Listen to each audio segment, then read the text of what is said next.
Hello and welcome to the Madhouse everyone, Tridot here. This time around I want to do an update for one of the builds that we have done in the past. I believe this is the one Eyes from Beyond from the Build of the Week series, and it's been a really long time since I've updated it, but with this build I found it absolutely ridiculous, and I'm going to show you guys why. This is basically the DEE Warlock. And let's go into the equipment first. I have the old Adept Dagger of Fury, and now you can see there I have an augment. This is the one from the Black Legion, the only one that I could find that is actually good for this build. I have Mark of Dreeg in there. I have Resonant Imperial Hallberg of Readiness.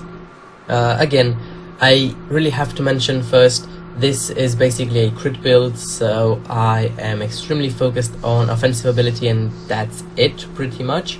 I also wanted to get plus something to Dreeg's Evil Eye, but in the end I think the offensive ability is actually better than the +1 or +2 or whatever I would have gotten instead. I have put Chains of Valeron inside my chest, since we all know Hallowed Ground got nerfed, it no longer gives +1. If it would, then yes, I would put a Hallowed Ground in there, but that is no longer the case. We have Imperial Leggings of the Drangul, Ancient Armor Plate in there. The Ancient Armor Plate also got nerfed, but I really want the health that we get from the completion bonus. We have Blight, a Transcendent Relic. This is basically the only relic that is actually usable for this particular build. The belt is Harmonious Assault, Waistguard of Readiness, Dense Fur in there for health and, well, because we hate cold. Impervious Crest of Attack, this is purely for offensive ability, but it also has resistances which are pretty cool. Wardstone in there for a little bit of extra elemental and bleeding resistances. Resonant Frontier Sabatons of Destruction. Again, this doesn't really fit, but I'm using it for the offensive ability. Mark of Modragon, completion bonus 6% health. Resistant Raider Gauntlets of Dreeg's Gaze. This is the single item I believe that I do not have with offensive ability. Not because I couldn't find one, but just because I think this one is a little bit better. I'm using the lightning and poison and acid resistances as well. Restless Remains in the casting speed is very important for this particular build. Rampage, Assault, Epaulets of Readiness. Physical damage and bleeding damage are absolutely useless in this particular case. Silk Swatch for resistances and health. Glyphed Skull of the Defiler, I could not craft or find a better one, so this is the old one. We also have the augment in there. Haunted Steel for the attack damage converted to health. Basically, we can use Leech in this build, and if you are playing on hardcore, then you might want to tune your items to get actually even more Leech than I have. Rawari Rancor.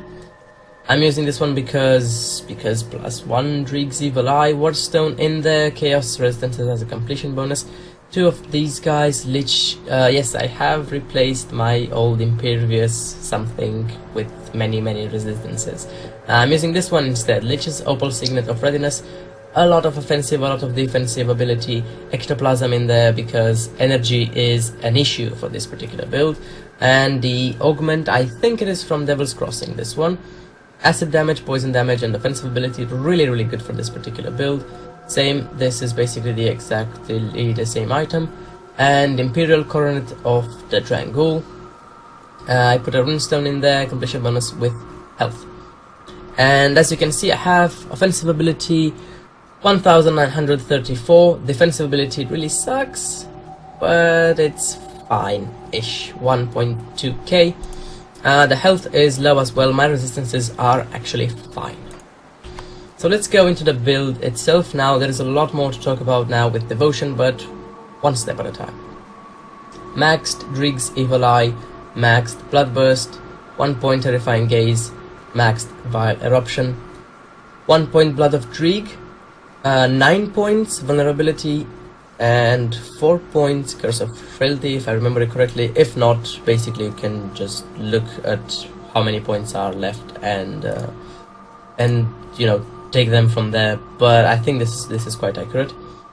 And 1 point Iskandra's Elemental Exchange, 5 points Elemental Balance, 1 point Mirror, maxed Maven Sphere, 1 point Conversion, maxed Mental Alacrity, 1 point Arcane Will, and maxed Inner Focus. Now, Ninetrix runs a different variation of this build. Basically, he takes these 7 points from here, puts them here. You can do that. That's going to give you more crit damage, but I kinda want the casting speed and skill and energy cost. Now, this is not a huge change. You can play it either way. It doesn't really matter. And now let's go into Devotion, this lovely thing. Again, this one is very subjective. You can do a lot of different things in here. There are a total of 25 Devotion points right now in the game. With these, I went basically this way. I took this one first, then I completed the Scorpion. I basically completed the Scorpion because I needed affinity. I really have to say that some of these points are not actually good. I can't even benefit from them, you know, but I really needed affinities because I knew what I wanted to do, and I just went and ignored everything until I did that. So I completed the Scorpion, as I said, because I needed affinity. We have offensive ability, poison damage, offensive ability, acid and poison damage, and Scorpion Sting, which I thought it would be really good, except it didn't, because the way it works is it procs at your feet, not at the target. And since I am a ranged character, and if monsters are around me, then I'm doing something extremely bad and I'm about to die, this one is not going to help me a lot. My goal was to get up to Manticore, since I saw the Scorpion was basically shit. So I went up to the Manticore, and in order to get to the Manticore, I also needed 4 Chaos.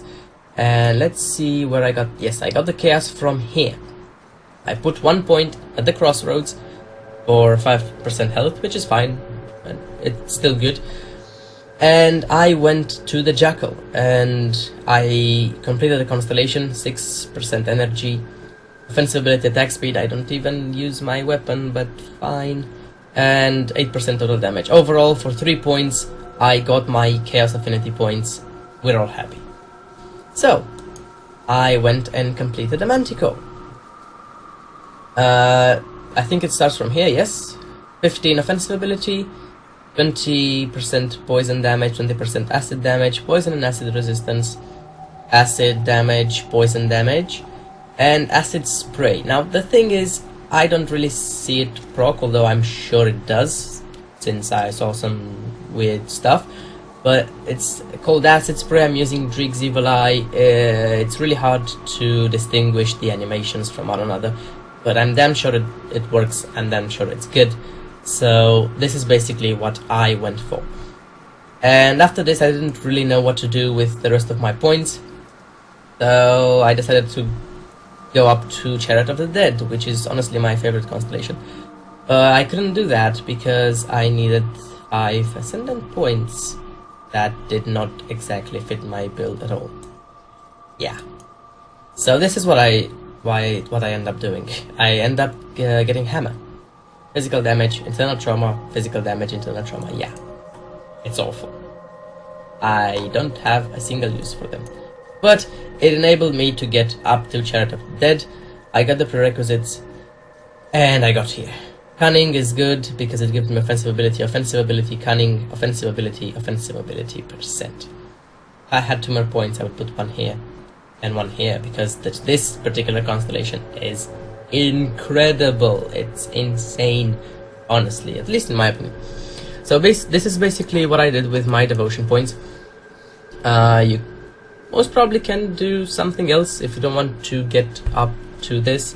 You can actually even use the Scorpion Sting if you want to, but you're going to have to become a lot more tankier to be able to just stand in melee-ish range to mobs in order for this one to work. And now I have completed the explanation of the build, so let's go and kill something.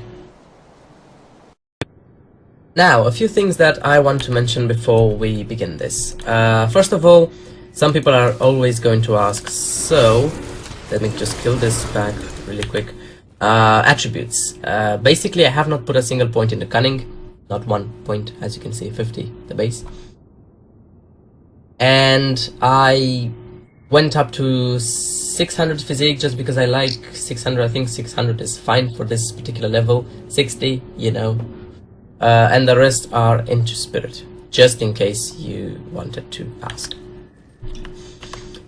And the reason for that, I always say there is a rule of thumb for attributes. You don't have to follow every single step of a guide. Depends on basically what items you want to wear. And if you want to wear really not physique heavy items, I don't know how else to put it, then just ignore physique, because your health is not really coming from that, not the bulk of it at least. Sure, it does give health, it does give quite a good amount of it, but if you want, you can just get health on items, you know, don't have to be relying on physique. And another thing that I wanted to talk about is why I went for a crit build. This is basically a crit build, because after I saw that the Scorpion was not doing what I thought it would do, yeah, I'm really bummed about that. I looked around and I saw the Manticore, and the Manticore basically procs on crit, 33% chance. So I was like, fine, I'm going to do a crit build. And that is purely the reason why. If not, maybe I would not have gone all that insane-ish into offensive ability. So now that we have explained that, I also decided to do Steps of Torment because I haven't done this place in a very long time and I kinda miss it. Another thing, auras. Yes, I am also using these 4 things, if you are wondering. I think that you don't have to use them, but you can avoid a lot of deaths by doing this, so why not? I'm not broke at all, I can do stuff, yes. And that is basically it. I don't have anything else to explain for this particular character. Now you guys should see it in action. First, you just curse. It is very important that you curse almost every single mob, if not every single one.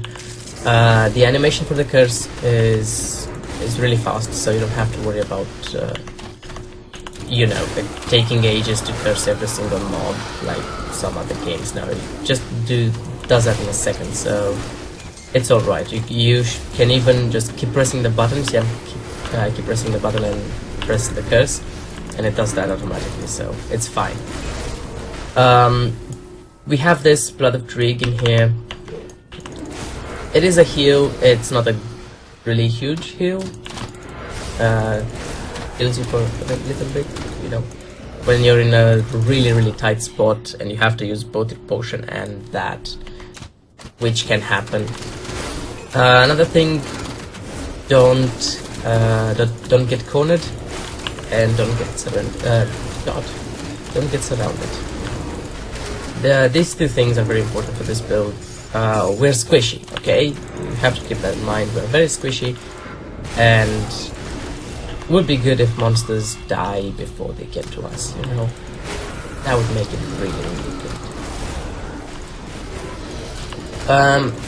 One thing that this build might have problems with are bosses. Now I have to get rid of that guy.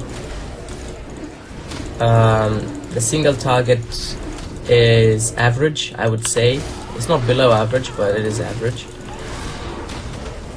And that one is causing a few problems here and there, but it's nothing big, it's nothing game breaking.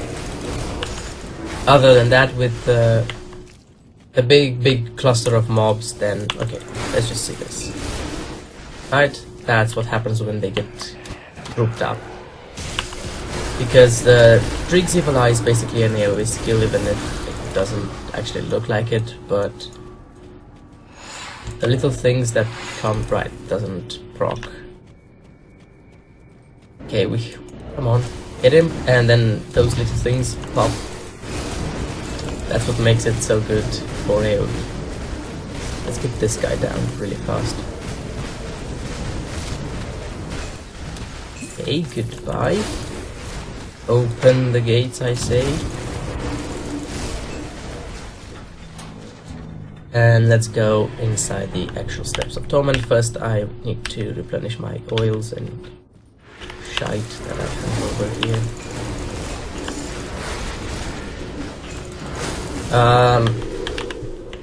Another thing, in my opinion, this build doesn't really necessarily need a lot of gear. Like, you don't have to get 2k offensive ability in order for it to work. Only today I had a crafting session that was quite big, so to say. Basically, it took my whole day. Yeah, that's what I did today. I crafted stuff.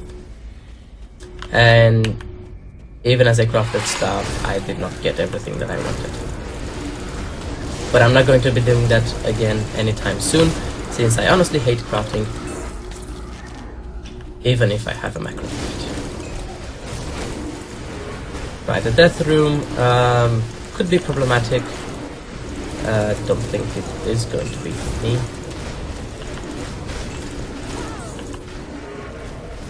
I think there is one more wave. Yep. Also, one thing that you can do if you want to have a little bit of fun is you can run into a big room, pop the mirror, which Nitrix strongly disapproves of, and just stand there and kill something or everything. Where is the chest? There it is. What is that? Scorcher's Archive. I think I have one of... Yeah, I definitely have one of these on my grenadier. Cool. If I were to improve something for this particular build, that would be casting speed. But I already have the casting speed potion, elixir stuff. So if you can get more casting speed, I think it's going to be great.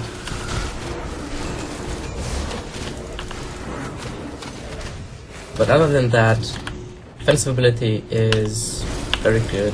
Resistances are, I think, the best across all my characters, most likely.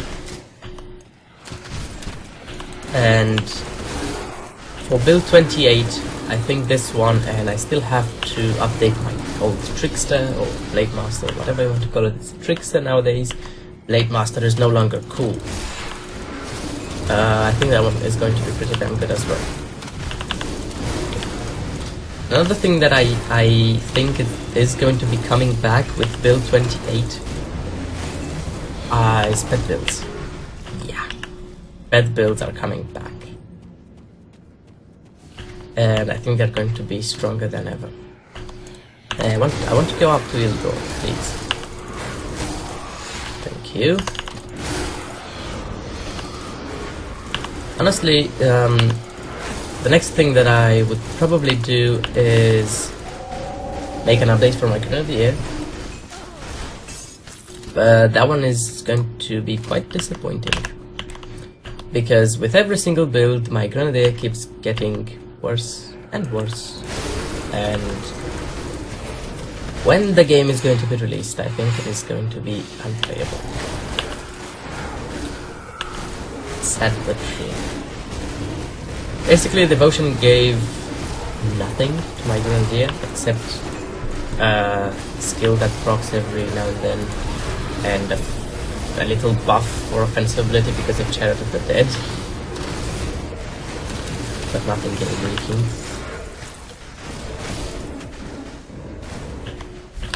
Okay, let's go into the next level of lovely Steps of Torment.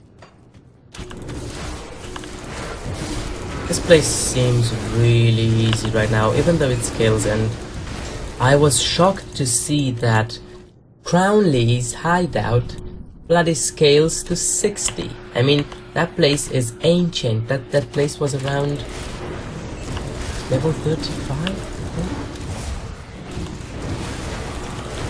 40 for sure, but I think it was 35 that it was still around, and it keeps scaling. I wonder if it's going to scale to 70. That would be ridiculous.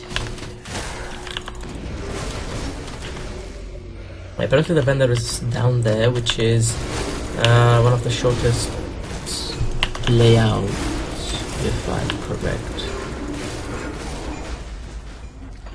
Which is good, we don't have to run the whole place. I am a little bit scared of the last boss. I'm going to have to fight him heavily. Yes, it still has blueprints, but this vendor here just got really diminished because most of the blueprints that he used to sell are now just purchasable from factions. And that sucks because that was the only way to get blueprints once upon a time. And it was one of the reasons people ran Steps of Torment right now. I don't really see the reason, because the weapon that the last boss gives is shit, and there's not much reason to run this place anymore. However, I still think it is the most dangerous place. Maybe not with the addition of, the area just after Fort Icon. That might be the most dangerous place in the game. I don't think the rifts, the chthonic rifts, are all that dangerous. It should be good. Right, see, this is what I was scared of. Really bad bosses.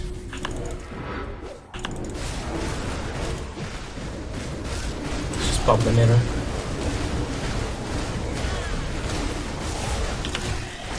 No. There we go.